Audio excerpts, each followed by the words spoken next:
राधे कृष्णा। श्रीमते रामानुजाय नमः।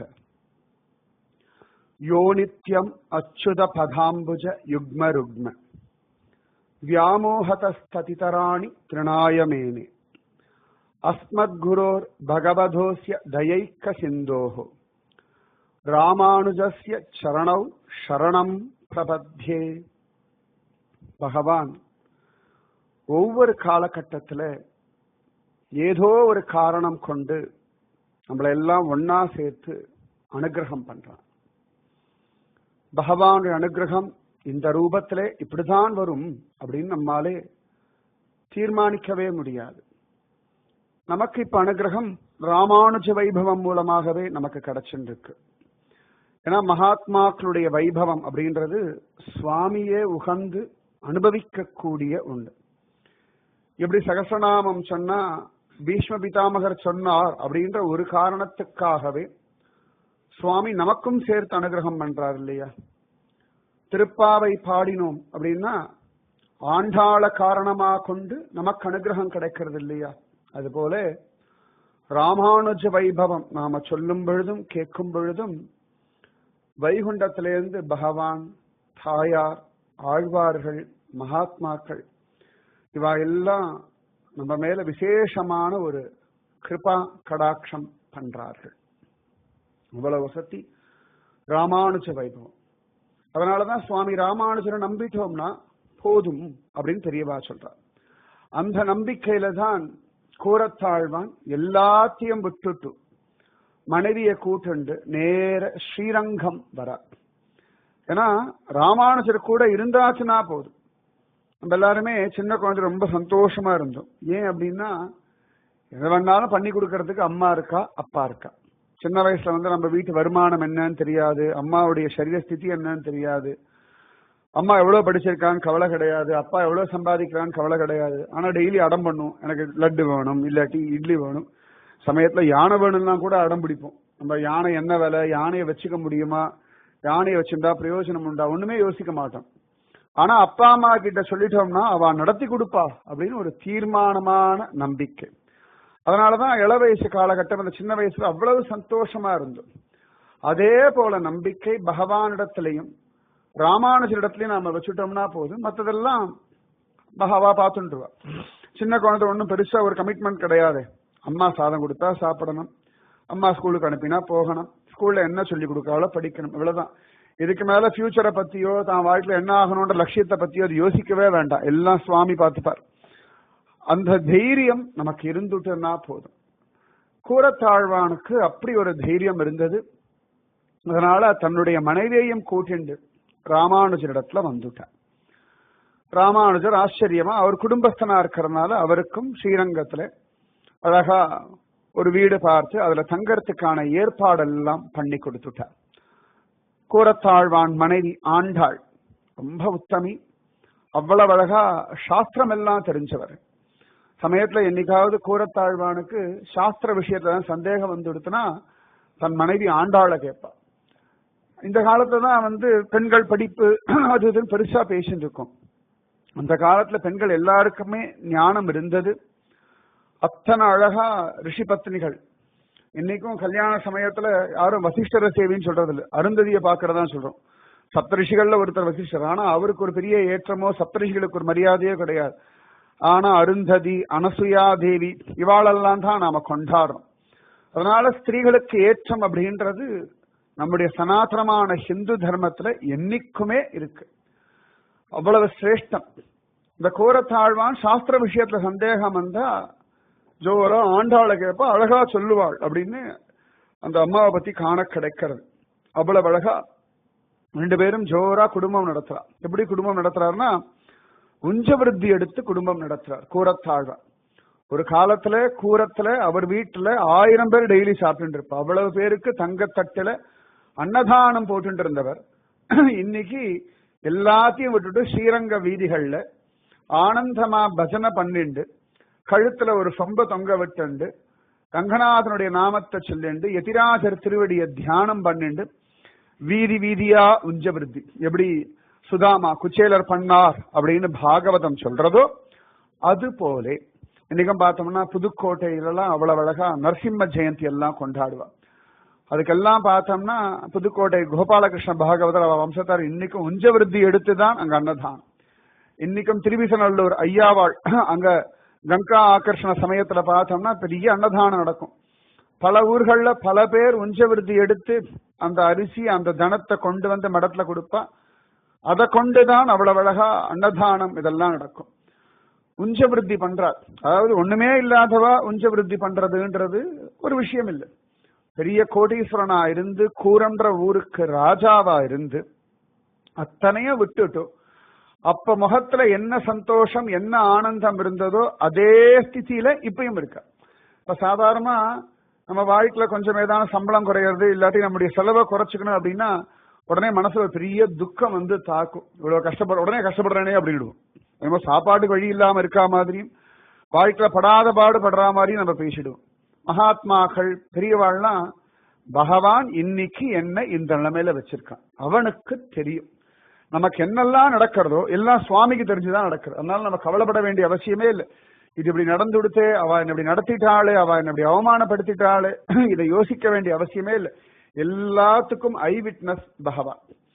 பஞ்சபாண்டர் அவ்வளவு கஷ்டம் வந்தது, எல்லாத்துக்கும் ஐ விட்னஸ் கிருஷ்ணன் தானே. கண்ணனுக்கு தெரியாம ஒன்னும் நடக்க போறதே கிடையாது. அதனால கூரத்தாழ்வான் தைரியமா உஞ்சவிருத்தி எடுத்துண்டு ஆனந்தமா ஸ்ரீரங்கத்துல வாழ்ந்துருக்கா. சுவாமி ராமானுஜருக்கு அவ்வளவு திருப்தி. பேர்பட்ட வைராக்கியசாலியா அந்த கூரத்தாழ்வான் இருக்கா அப்படின்னு நினைக்கிறார். முதலியாண்டானும் ஆனந்தமா ராமானுஜர் கூட இருக்கார். ஆனா ராமானுஜர் மனசு அப்பப்ப எம்பார் கோவிந்தர் அவர் நினைச்சுட்டே இருக்கு.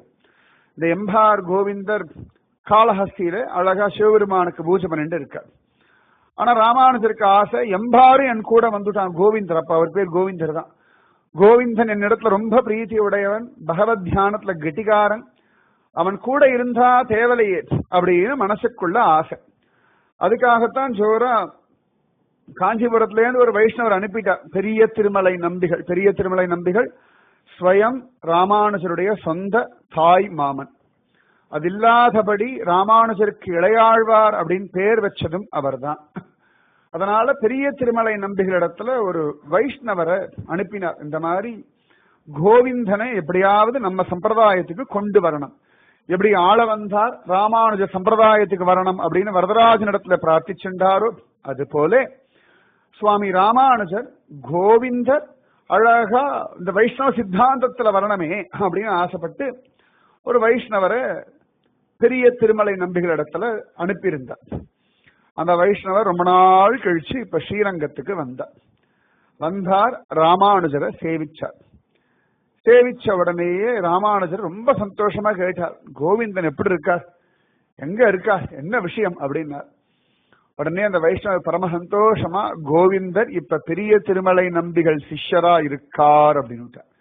இந்த கண்டேன் சீதையின்னு ஆஞ்சநேயர் சொன்ன மாதிரி அவர் இப்ப வைஷ்ணவ சித்தாந்தத்துக்கு வந்தாச்சு, பெரிய திருமலை நம்பிகளுடைய சிஷ்யரா இருக்கார், அவருக்கு கைங்கரியம் பண்ணிட்டு இருக்கார் அப்படின்னு உடனே சுவாமி ராமானுஜர் கண்கள்ல ஆனந்த பாஷ்பம். ஆஹா, வரதன் நடத்தி கொடுத்துட்டானே, திருவேங்கடமுடையான் நடத்தி கொடுத்துட்டானேன்னு ஆனந்தப்படுறார். ஏன்னா பல சந்தர்ப்பங்கள்ல பகவான் இடத்துல நாம சரணாகதி பண்ணணும், ஆனா நம்ம மறந்து போயிடும். இந்த சரணாகதின்ற ஒரு விஷயம் ஒரு ரொம்ப பெரிய பெரிய விஷயத்துக்கு தான் அப்படின்னு நினைக்கணும். சின்ன சின்ன விஷயத்திலிருந்து மோட்சம் வரைக்கும் சரணாகதி நிச்சயமா பண்ணி கொடுக்கும். பகவானிடத்துல சரணாகதி, எனக்கு தெரியல நீ பண்ணி கொடு, நான் உன்னிடத்துல பொறுப்பை ஒப்படைக்கிறேன், உன்னால முடியும் என்னால முடியாது, உனக்கு தெரியும் எனக்கு தெரியாது, நீ சர்வசக்தன் நான் அசக்தன் அப்படின்னு அவனிடத்துல நம்பி பொறுப்பை ஒப்படைச்சுட்டோம்னா போதும், மற்றதெல்லாம் சுவாமி பார்த்துப்பார். அந்த மாதிரி அவர் ஒப்படைச்சுட்டார். அதனாலே அவ்வளவு அழகா அந்த வைஷ்ணவர் சொல்லிட்டார். உடனே சுவாமி ராமானுஜர் அவருக்கு தீர்த்தம் சடாரி எல்லாம் கொடுத்துட்டார். இந்த கோவிந்தரை பெரிய திருமலை நம்பிகள் எப்படி வைஷ்ணவ சித்தாந்தத்துக்கு கொண்டு வந்தார், அதை கொஞ்சம் விஸ்தாரமா சொல்லுங்கோளே அப்படின்னு கேட்டார். உடனே ஆச்சரியமா அந்த வைஷ்ணவர் சொன்னார், நீங்க அனுப்பினவுடன் நேர நான் பெரிய திருமலை நம்பிகளை சேவிக்கிறதுக்கு திருவேங்கடம் போனேன். திருவேங்கடம் ஆச்சரியமான திருமலை, திருப்பதி. வேம் அப்படின்னா பாபம், கடம் அப்படின்னா பொசுங்குதல், வேங்கடம் அப்படின்னா பாபங்களை பொசுக்கும் இடம் அப்படின்னு பெயர். 7 மலை, வெங்கடாத்ரி, சேஷாத்ரி, வேதாத்ரி, கருடாத்ரி, ரிஷபாத்ரி, அஞ்சனாத்ரி, ஆனந்தாத்ரி. இந்த 7 மலையுடைய பெயரை டெய்லி ஜெபிச்சுட்டு இருந்தாலே சீக்கிரத்துல சுவாமி திருமலைக்கு கூப்பிடுவார். வெங்கடாத்ரி, சேஷாத்ரி, வேதாத்ரி, கருடாத்ரி, ரிஷபாத்ரி, அஞ்சனாத்ரி, ஆனந்தாத்ரி. இந்த 7 மலை அவ்வளவு விசேஷமான திருமலை. ரொம்ப அழகா சுவாமி நம்மாழ்வார் சொல்றார், குன்றமேந்தி குளிர்மழை காத்தவன் அன்று ஞாலம் அளந்த பிரான் பரன் சென்று சேர் திருவேங்கட மாமலை ஒன்றுமே தொழ நம்பினை ஓயுமே. திருவேங்கடமலை எப்பேற்பட்ட மலை அப்படின்னா ஆச்சரியமா, குன்றமேந்தி குளிர்மழை காத்தானே கிருஷ்ணன் கோவர்தனகிரிய உத்தாரணம் பண்ணி மழையிலேந்து காப்பாத்தினான் இல்லையா, குன்றமேந்தி குளிர்மழை காத்தவன் அன்று ஞாலம் அளந்த பிரான். அன்னைக்கு வாமனனா உலகத்தெல்லாம் அளந்தானே, அவன் பார்த்தானா கலியுகத்துல எந்த இடத்துல இருந்தா சௌகரியமா இருக்கும்னு பார்த்தானா, திருவேங்கடமலைய பார்த்தானா, இதுதான் சுகம்.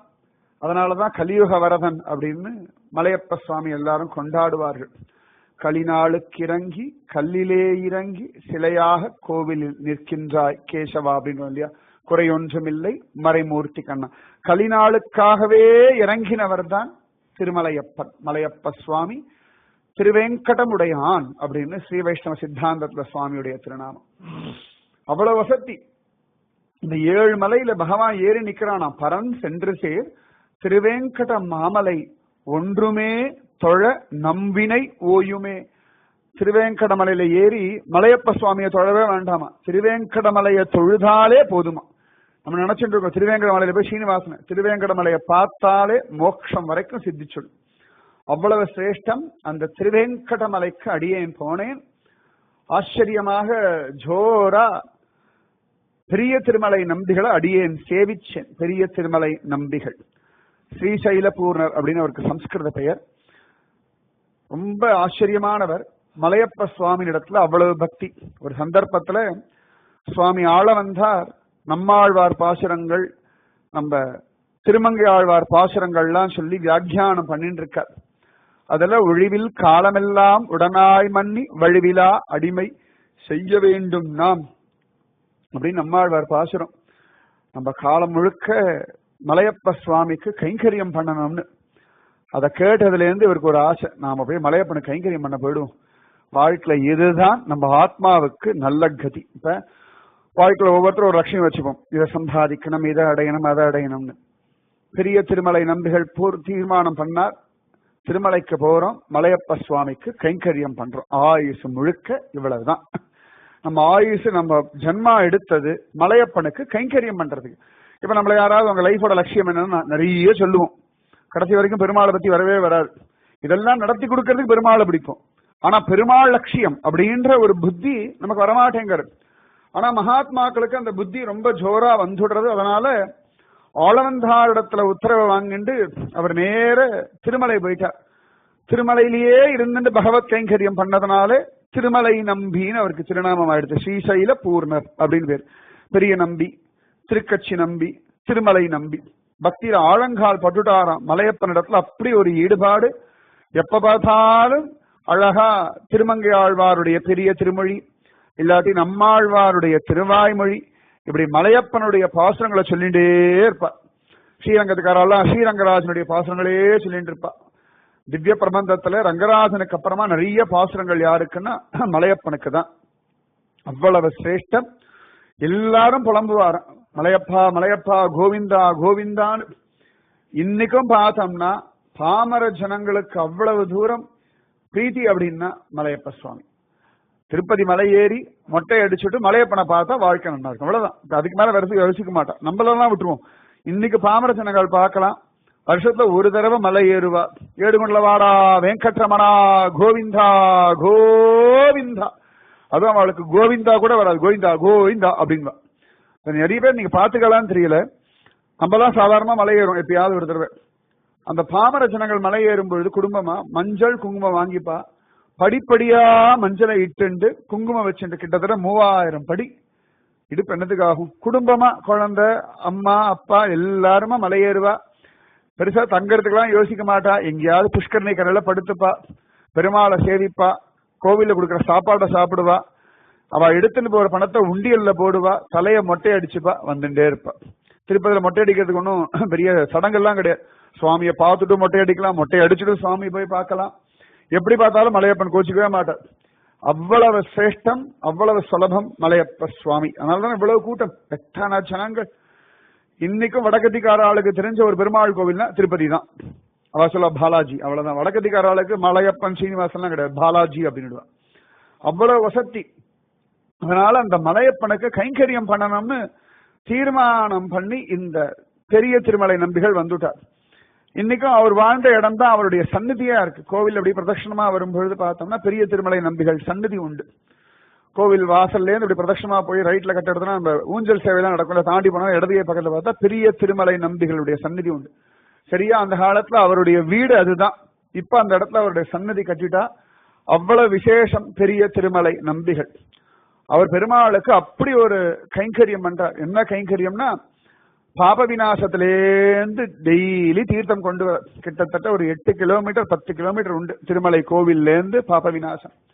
பாபநாசம்னு சொல்றது உண்டு. இந்த காலத்துல ரோடெல்லாம் இருக்கு. அந்த காலத்துல கிட்டத்தட்ட 1000 வருஷங்களுக்கு முன்னாடி பார்த்தோம்னா டெய்லி அந்த பாபநாசம் போய் தோல்ல ஜலத்தை எடுத்துட்டு வருவார். இன்னைக்கும் அழகா அவருடைய வம்சத்தார் கொண்டு வரதுன்னு உண்டு. இன்னைக்கு குழாயெல்லாம் போட்டாச்சு. அவ்வளவு அழகா, அவ்வளவு விசேஷம். தீர்த்த அமுதுன்னே பேருதுக்கு. இன்னைக்கும் பார்த்தோம்னா அத்தியன உற்சவம் எல்லாம் முடியும் பொழுது மார்கழி மாசத்துல அவ வம்சத்தார் இன்னைக்கும் போய் பாப விநாசத்திலிருந்து பெருமாளுக்கு தீர்த்தம் கொண்டு வரதுன்றது ஒரு கைங்கரியம் உண்டு. அன்னைக்கு அங்கேருந்து கொண்டு வந்து பெரிய திருமலை நம்பிகள் சந்நிதியில வச்சுட்டு பெருமாளுக்கு திருமஞ்சனம் இதெல்லாம் பண்ணுவார்கள். பெருமாளுக்கு அந்த தீர்த்த கைங்கரியம், தீர்த்த அமுதுன்னே பேருதுக்கு, தண்ணீர் அமுதுன்வா. அதை டெய்லி கொண்டு வர ஸ்ரீனிவாசன் நாமத்தை சொல்லிண்டு அழகா பெரிய திருமொழி திருமங்கை ஆழ்வார் பாசுரங்களை சொல்லிண்டு.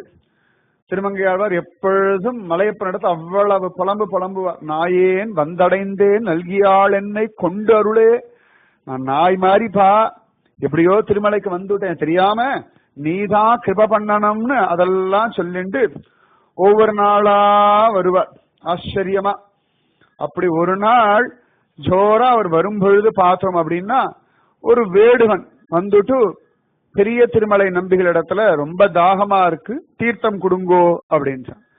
அப்ப பெரிய திருமலை நம்பிகள் சொல்றார், அப்பா இது பெருமாளுடையதான திருமஞ்சனத்துக்கு நான் எடுத்துட்டு போற தீர்த்தம். இதை இப்ப எடுத்துட்டு போனாதான் பெருமாளுடைய திருமஞ்சனத்துக்கு நேரம் சரியா இருக்கும். அது இல்லாதபடி நீ நல்ல ஆரோக்கியமா இருக்கு. அதாவது எப்பெல்லாம் கொடுக்கலாம் கொடுக்க கூடாது நிறைய சாஸ்திரங்கள் உண்டு. நீ ஆரோக்கியமா இருக்க. உனக்கு உசுறு போற நிலைமையா இருந்தா நீ கேட்கவே வேண்டாம், நானே தண்ணீர் கொடுத்திருப்பேன். இல்லாட்டி உனக்கு போக முடியாத அளவுக்கு ஏதாவது அங்கஹீனம் இருக்கு, வேற ஏதான நீ கஷ்டத்துல இருக்க, அடிபட்டு கிடக்குறேன்னா அப்போ உனக்கு தீர்த்தம் கொடுக்கலாம். இல்லாட்டி இந்த இடத்துல நீ புதுசு, உனக்கு இங்க எங்க தீர்த்தம் கிடைக்கும் தெரியாதுன்னா அப்ப நான் கொடுக்கலாம். உன்னை பார்த்தா இந்த ஊர்க்கார மாதிரி இருக்க, இந்த காட்டிலேயே அலையக்கூடிய வேடுவன்னு உன்னை பார்த்தாலே தெரியுது. அதனால திருமலையில எங்க தீர்த்தம் கிடைக்கும்னு உனக்கு தெரியும். எங்க நிறைய சுனைகள் உண்டு. அதனாலதானே திரும்பி திரும்பி குலசேகர ஆழ்வார் புலம்புறார், கோணேரி வாழும் குறுகாய் பிறப்பேனே மீனாய் பிறக்கும் விதியுடையனாவேனேன்னு அவ்வளவு தூரம் சொல்றார். அப்ப நிறைய சுனைகள் அங்கங்க, நம்ம மழை காலத்துல போனோம்னா திருப்பதி அங்கங்க அருவி கொட்டிகிட்டே இருக்கும், இங்க இருந்துதான் கிடையாது. அப்போ உனக்கு தீர்த்தம் நீயே போய் சாப்பிடக்கூடிய நிலைமையில இருக்காய். உனக்கு இடம் தெரியும், உனக்கு வேற கஷ்டமும் கிடையாது. அதனால இது வேண்டாம், நீ போய் குடிச்சுக்கோ, எனக்கு பெருமாளுடைய திருமஞ்சனத்துக்கு நேரம் ஆயிடுதுன்னு சொல்லி வேகமா கிளம்புற. போயிட்டே இருக்காரு. திடீர்னு பார்த்தா என்னமோ ஒரு தூக்கிட்டு வர பானை வெயிட் கம்மியான மாதிரி இருக்கு. என்னடா அது, இல்ல வேற உடம்புல வேற அங்கங்க ஜலம் சொட்டின்டே வருது. முதல்ல தழும்பி கொட்டுறதுன்னு நினைச்சார். ஆனா தொடர்ந்து இப்படி கொட்டாது அப்படின்னு பாக்குறார். அப்ப பார்த்தா பானையை எடுத்து பார்த்தா ஜலம் பாதிக்கு மேல குறைஞ்சிருக்கு. என்னடான்னு பார்த்தா பானையில ஒரு ஓட்டை. இவ்வளவு நாள் அவர் கொண்டு வர ஒரு ஓட்டையும் கிடையாது. இப்ப எடுக்கும்போதும் பார்த்துக்க ஓட்டை இல்ல. பின்னாடி பார்த்தா அழகா அந்த வேடுவன் அந்த அம்பு ஒண்ணு கீழே விழுந்து கிடக்கு. இவருக்கு கோபம் வந்து எடுத்து, ஏண்டா இவ்வளவு தூரம் நான் சொல்லியிருக்கேன், பெருமாளுடைய திருமஞ்சன ஜலத்தை தான் உனக்கு குடிக்கணுமா, அவ்வளவு தூரம் சோம்பேறியா அப்படின்னு கோபமா ஒரு கத்தி படுபாவின்னு திட்டுறா வேடுவனை பார்த்து. அவன் சிரிக்கிறான். இதுக்கு ஏன் கோச்சுக்கிற? தாகத்துல தண்ணி குடிச்சேன், இது ஒரு குத்தமான. நீ தண்ணி குடிச்சது குத்தம் இல்ல, குடிச்ச முறை குத்தம். இவ்வளவு தூரம் நான் சொல்லியிருக்கேன். அது என்ன உனக்கு திருட்டுத்தனம்? அது என்ன பின்னாடில இருந்து அம்பு விட்டு ரகசியமா பண்றது? அப்படியோட திருட்டுத்தனம் அப்படின்னு உடனே நீ பாட்டுக்கு இப்படி பண்ணிட்டியே. அங்க பெருமாளுடைய திருமஞ்சனத்துக்கு காத்துருப்பாளே, எத்தனை பேர் காத்துருப்பா, பெருமாள் காத்துருப்பார், கொஞ்சம் கூட அறிவில்லையா அப்படின்னா சொன்ன உடனே ஏன் அவ்வளவு கவலைப்படுறது? தாத்தக அப்படின்னு, தாத்தான்னா அப்பா அப்படின்னு அர்த்தம். அப்பா முதல்ல அப்படியே கூப்பிடும், அப்பா கொஞ்சம் தண்ணி கொடுங்கன்னு தான் கேட்டான்.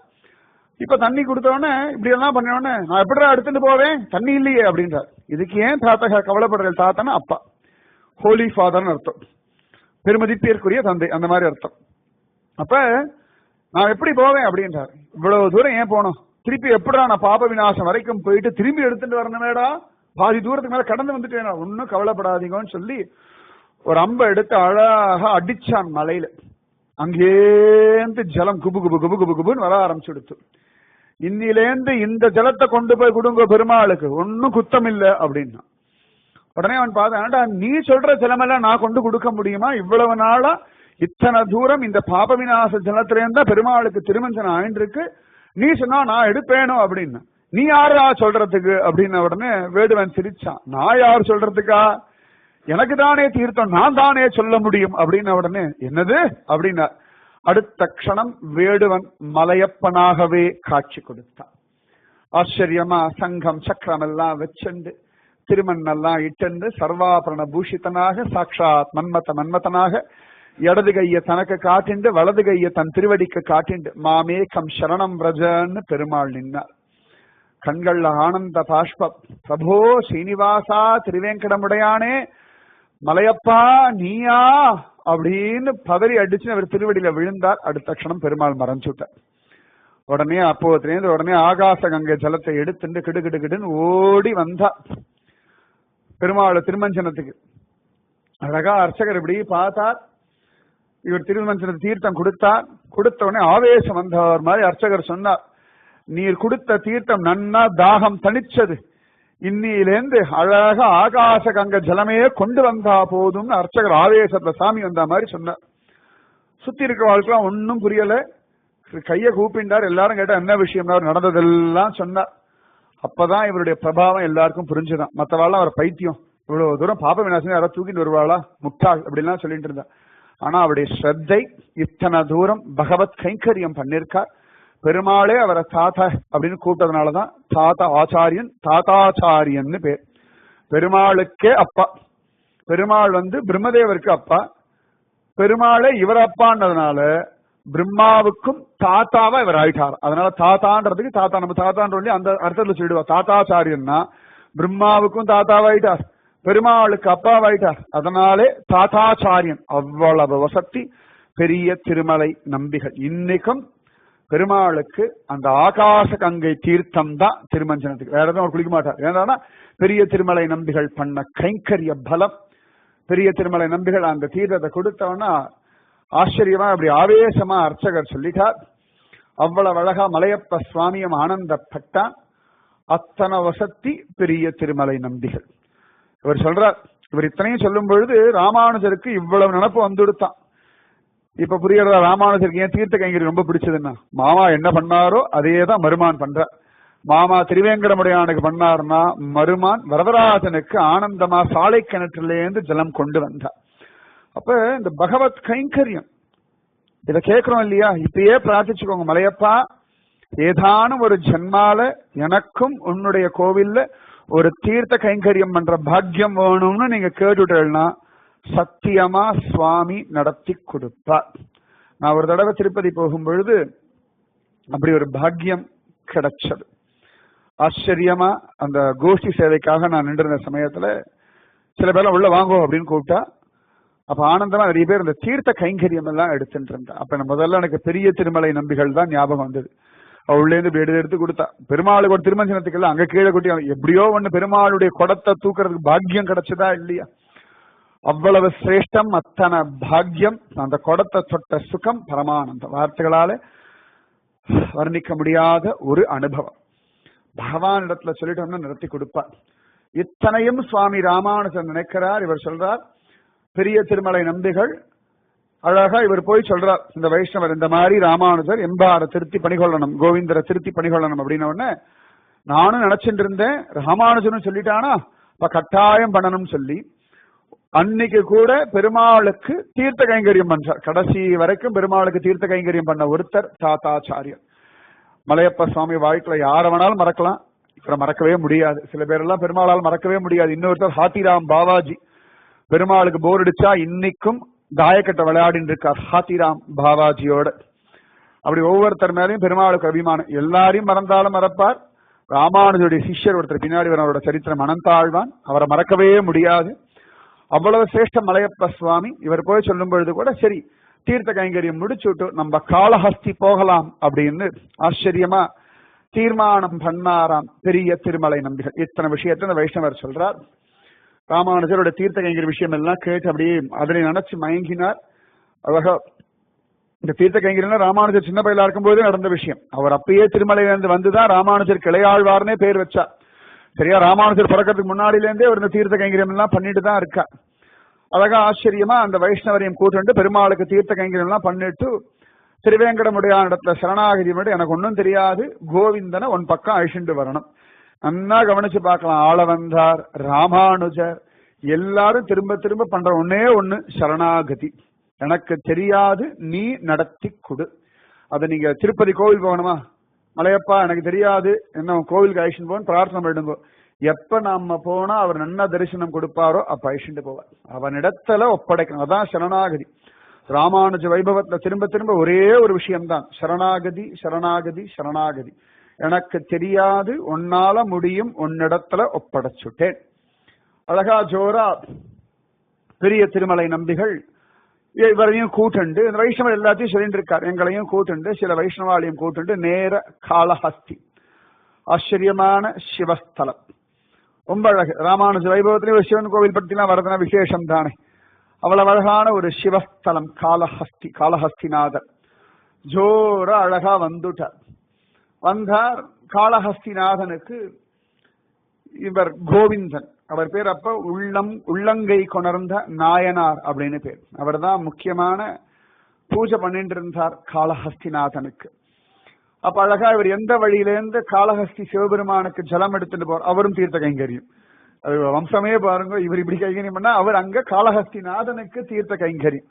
அப்ப ஒரு தீர்த்த கைங்கரியத்துக்கு எவ்வளவு பாக்கியம் பார்த்துக்கோங்க. எங்கேயாவது கோவில்ல அந்த மாதிரிலாம் யாராவது தீர்த்த ஆளுங்க நான் பரட்டுமா, தோல் கொடுக்கட்டுமா, எடுத்துடட்டுமா அப்படின்னு கேட்டுடுங்க. இல்லாட்டி கணத்திலேருந்து ஜரம் எதாச்சாவது விடுங்க, தப்பே கிடையாது. பெருமாள் திருமஞ்சனத்துக்குன்னு இல்ல, அங்க இருக்கிற தோட்டத்துக்கு இருக்க செடிக்கு ஜலத்தை நீங்க இறைச்சி விட்டா கூட அது தீர்த்த கைங்கரியம் தான். ஸ்ரீவல்லிபுத்தூர் ஆண்டாள் கோவில் எல்லாம் அந்த தோட்டத்துல ஜலம் விடுவா தோட்டக்காரெல்லாம். நாங்க அந்த விடமா அந்த டியூபை பிடிச்சு நீங்க ஜலம் விட்டா கூட அது தீர்த்த கைங்கரியம் தான். இனிமேல் கிரகத்துல யாருக்கு தீர்த்தம் கொடுத்தாலும் மலையப்ப சுவாமி நினைச்சுக்கோங்க. மலையப்பனுக்கு அழகா திருக்கட்சி நம்பிகள் அவர் நிஜமா அங்க போய் அவரும் அங்க போய் கைங்கரியம் பண்ணிருக்கார். திருக்கட்சி நம்பிகள் அங்க போய் ஆளவட்ட கைங்கரியம் பண்ணிருக்கார். இனிமேல் யாருக்கா ஃபேன் போட்டா கூட திருக்கட்சி நம்பிகள் நினைச்சுக்கோங்க, வரதராஜன் நினைச்சுக்கோங்க, ஆளவட்ட கைங்கரியம் நினைச்சுக்கோங்க. அந்த மாதிரி இனிமேல் யாருக்கு, அது கணவனுக்கோ மனைவிக்கோ குழந்தைக்கோ பந்துக்கோ வீட்டு வாசல வந்து நின்று தண்ணின்னு கேட்கிறவாளுக்கோ யாருக்கு இனிமேல் தண்ணி கொடுத்தாலும் அது தண்ணீர் அமுது பெரிய திருமலை நம்பிகள் அழகான திருவேங்கடமுடையான், இல்லாட்டி காஞ்சி வரதராஜன் சாலை கிணறு, இப்படி இருக்கு, நிறைய இருக்கு. அந்த மாதிரி இவர் தீர்த்தம் கொண்டு வரார். இத்தனைக்கும் பெரிய திருமலை நம்பிகள் சொந்த மாமா. அவர் வைஷ்ணவரா உட்கார்ந்து இருக்கார். இவர் நன்னா நெத்தியில விபூதி எல்லாம் இட்டு ஜம்முன இப்படி ஒரு வித்தியாசமான காம்பினேஷன். அழகா இவர் ஓரத்துல உட்கார்ந்து இருக்கார். இவர் பாக்கிறார். ரெண்டு பேரும் நன்னா தெரிஞ்சுதான் சொந்த தாய்மாமன் தான். ஆனாலும் பார்த்தா எதுக்கு வம்பு இவரோட வச்சுக்க வேண்டாம்னு சொல்லி கோவிந்தன் பேசாம போறார். பெரிய திருமலை நம்பிகள் அழகா பார்த்துட்டே இருக்கார். பையல நான் பார்த்து வளர்ந்த பையன், உனக்கு கோவிந்தன் பேர் வச்சதே நானு, நீ என்ன பார்த்துட்டு கண்டுக்காம போறியோ, சரி போ அப்படின்னு விட்டுவிட்டார். அழகா திரும்பி வரார் ஜலம் எடுத்துண்டு. அப்ப பெரிய திருமலை நம்பிகள் அழகா சிரிச்சுண்டே கேட்டார். என்ன கேட்டார்? நாளைக்கு பார்ப்போம். ராதே கிருஷ்ணா. ஸ்ரீமதே ராமானுஜாய நமக. ஏடுகொண்டலவாடா வெங்கட்ரமணா கோவிந்தா கோவிந்தா. ஜெய் போலோ தாத்தாச்சாரிய பெரிய திருமலை நம்பிகளுக்கு ஜெய். सर्वत्र रामानुजनाम संकीर्तनम रामानुजा रामानुजा राधे कृष्ण श्रीमते रामानुजाय नमः।